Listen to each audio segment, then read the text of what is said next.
täna on siis see päev, 17. november, kus Paides toimub siis meeleavaldus maamaksu tõusu vastu. Me oleme siin kõik teadlikud sellest, mis Eestis toimub. Me oleme teadlikud sellest näiteks, et erinevad maksud, mis Eestis on tõusnud viimaste aastate lõikes kapitaalselt.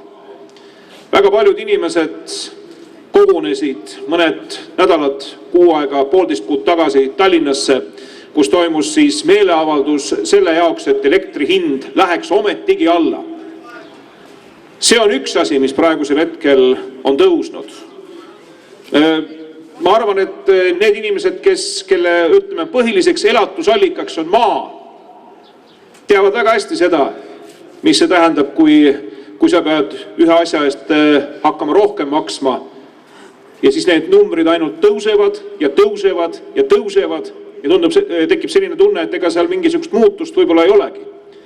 Ja siis on selline moment käes, kus sa arvestad sellega, et võt, need on need numbrid, millega ma heakene küll, ma pean arvestama. Ma pigistan selle silma kinni, võib-olla tõmban vöörihmaga natukene koomale, arvestan sellega. Aga lõpplahendus, kui sa kuuled, et sellest ka veel ei piisa, et see ei ole veel ka lõppkokkuvõttes lahendus. Sellepärast, et on niisugune kuldne asi nagu maamaks. Me siin mõni aeg tagasi raadiosaates rääkisime, et mis asi on see maamaks. Sa oled selle maa ostnud omale. Sa oled selle maa endale saanud. Mille eest sa veel maksad? Selle eest, et ta sul olemas on. Ja nüüd siis on selline seis, et siin Järvamaal, antud hetkel, ütleme siin Paides, plaanisetakse tõsta maksu 100%.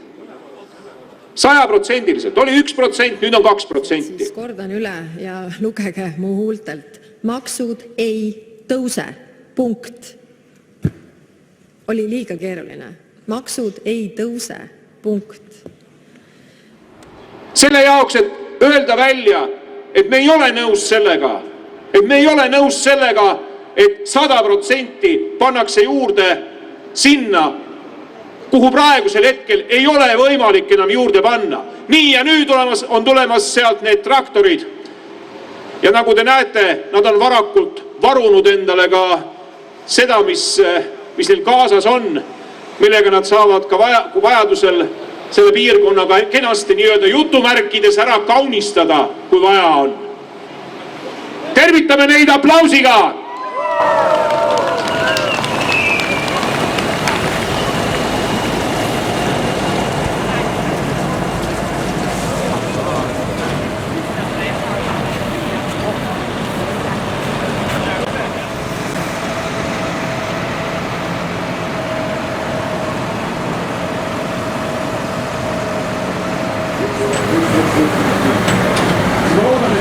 Kes te olete seal, tulete ausalt julgesti siia poole.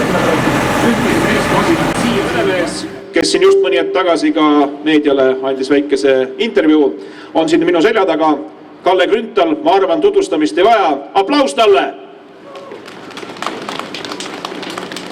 Suur aitäh, kes olete täna siia kogunenud, et toetada meie põllumehi.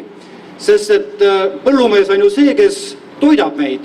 Ja meie hinnangul on igatahes see äärmiselt vale, et esimeseks ohvriks, kus tuleb raha kokku hoida Paide linna eelarves, peavad olema siis need, kes katavad meie toidulaua. Mina ütlen, et palju mõistlikum ja palju asjaliksem oleks see, kui linnavalitsuse juhid, linnapea, abilinnapea, teine abilinnapea ja muidugi ka üks volikogu aseesimeesteks vähendaksid oma palkasid.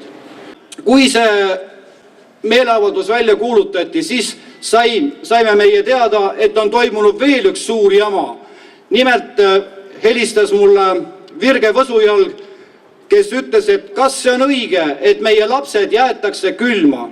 Ja kui esialgu selgus, et asi puudutab ainult siin, ütleme, mudilasi lasteaedades, kellel tahetakse alandada toatemperatuuri rühmades 21 kraadini, vist kui ma nüüd õieti mäletan, ja keerata kinni basseini veed, kus on lapsed käivad suplemas ja kusjuures on sellel otsusel väga saatanlik lause veel juures.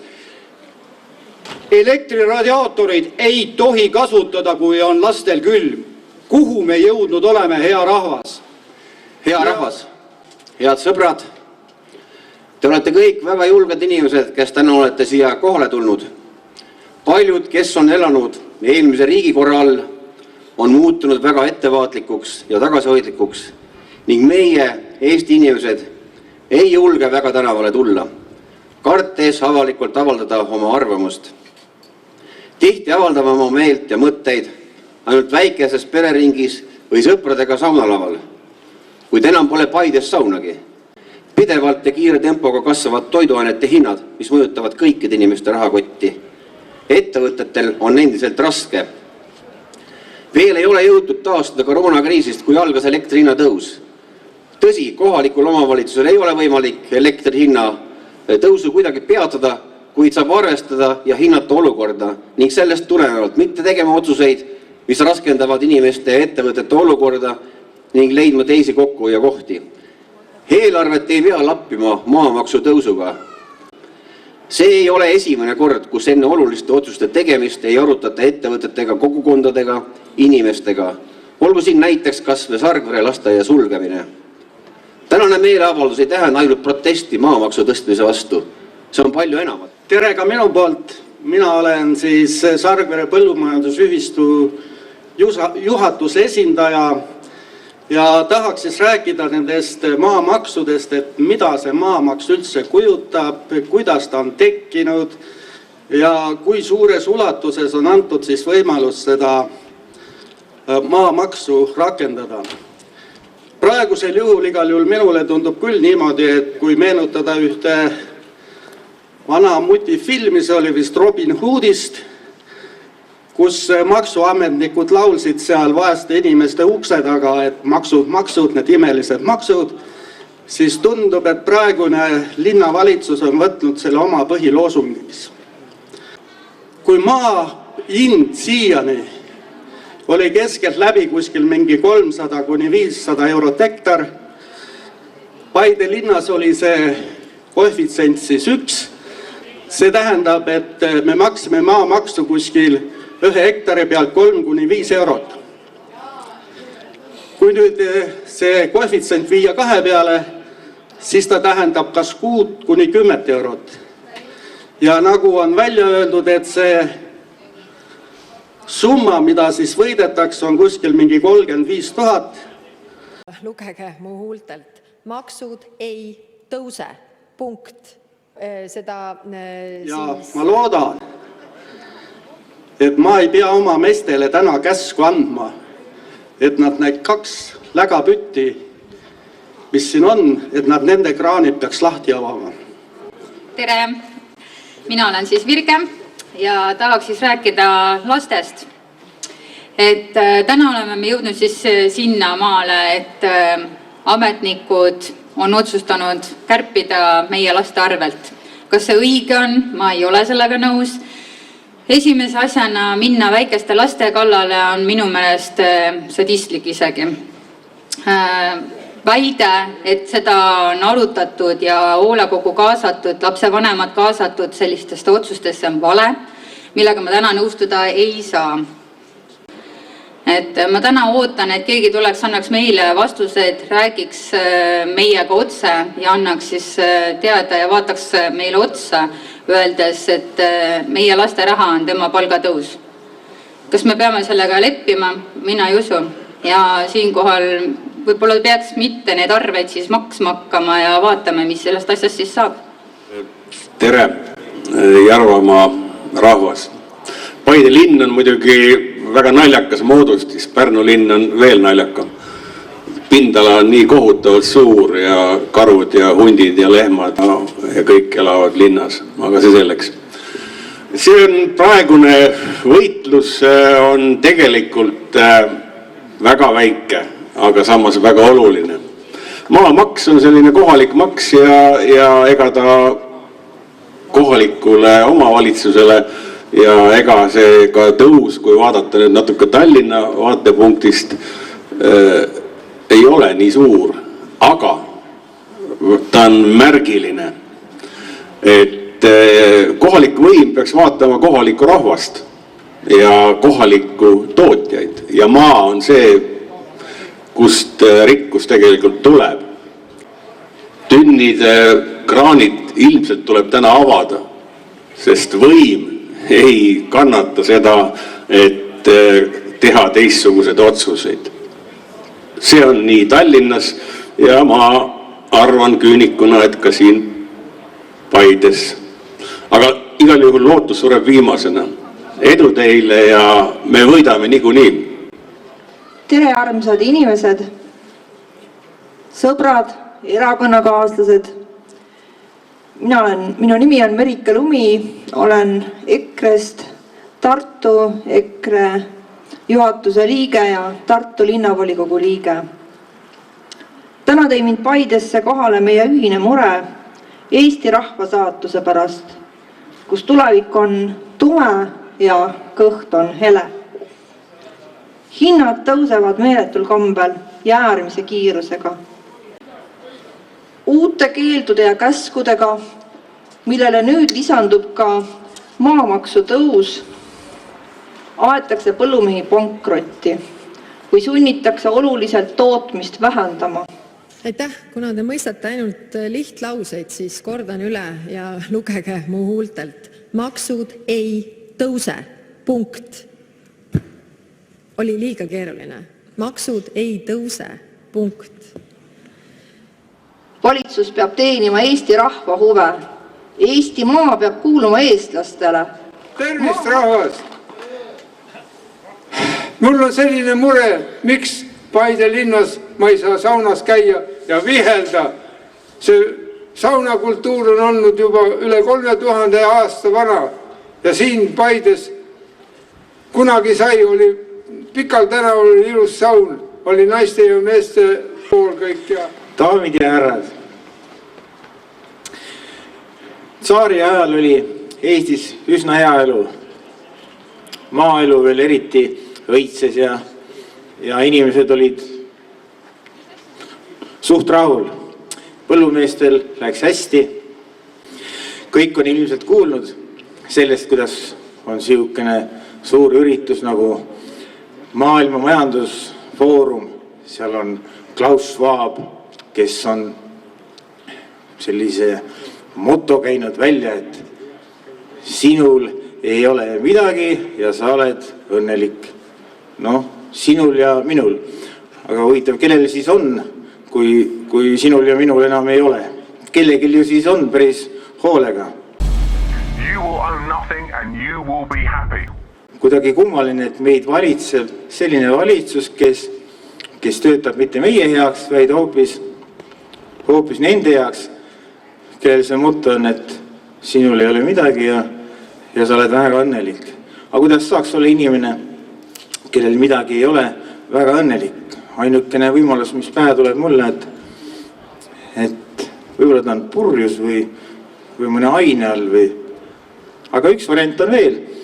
Ja see on see, et kui me oleme kõik vaesed hästi ja meil midagi ei ole ja siis keegi tuleb, annab meile näiteks natuke süüa ja lubab kuskil elada. Tere! Paide rahvas ja lähemalt kaugemalt, kes olete Paidesse tulnud põllumeeste toetuseks ja maamaksu vastu protesteerima. Olen Lääne-Virumaalt tulnud toetama Paide rahvast ja põllumehi. Jah, head kolleegid, ma kõige olulisemast unustasin rääkimata, aga kuna ma räägin sellest pidevalt, siis iga hetk ei tule meelde. Et me oleme tegelikult, ma vaatan, Kaja Kallas on siin oluline tegelane siltide peal ja tuletan teile meelde, et Kaja Kallase kindlates kätes ja juhtimisel on Eesti jõudnud Euroopa absoluutse rekordini ja ma räägin inflatsioonist, aasta on ta suutnud oma kindlates kätes hoida Eesti inflatsiooni. Ja kui vaadata Eurostati, ma vaatasin eile õhtu veel neid andmeid ja prognoose, me oleme absoluutselt esikohal. Kui hääletatakse nii, et see maamaks ei tõuse ja jääb ta antud hetkel veel selliseks, nagu ta siis on kõik hästi ja asi toimis. Aga kui ei ja asjaga minnakse edasi, see on hea põhjus meil siis uuesti siin kokku koguneda mõne aja pärast, ma ei tea, millal, üsna pea, aga siis me alustame seda koosolekut ilmselt kohe just nimelt selle sõnnikumasinate asjade maha laotamisega ja võib-olla sellega see meie nii-öelda väikest viisi see väikene ülesastumine võib-olla sellel koosolekul ka lõpeb. Arve esitame siis pärastpoole kohalikule linnavalitsusele, sellepärast et iga kord suvel pannakse siin väga palju liiva maha ja ma arvan, et vahelduse mõttes võib sügisel ka sõnnikut panna. Ja nii et vot selline seis, eks me siis kuuleme, kuidas see on läinud, kui see nüüd läheb nii, meil ei muutu selles suhtes midagi, meie lähme siit laiali, aga tagasi tuleme kindlasti ja kõik, mis vähekenegi kaasas oli, selle siis pakume siin kohalikule linnale siin selle platsi peal nii-öelda uudistamiseks ja vaatamiseks. Igatahes see on nüüd nende otsustada kõik see, mis siin nende selja taga siis toimuma saab. Igatahes oli tore, et te kõik siin tulite, kannatasite ka külma, kannatasite kõike seda, mis üks selline ilm pakub. Me järgmine kord oleme targemad, organiseerime teile ka natukene sooja jooki ja natukene ka saiakesi siia, kui järgmine kord kokku tuleme, kui siis on vaja kokku tulla selle asja pärast. Nii et aitäh teile veel kord, selline oli siis tänane meeleavaldus, olge tublid, kohtumiseni, head päeva!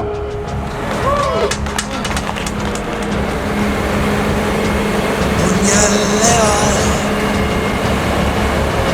selgsi valida ja heita endalt orjarüü.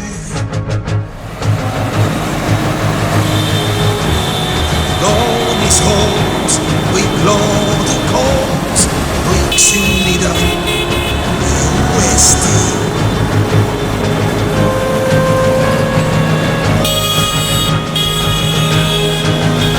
On koit, kuninglik loit, valguse võit, äratab maa.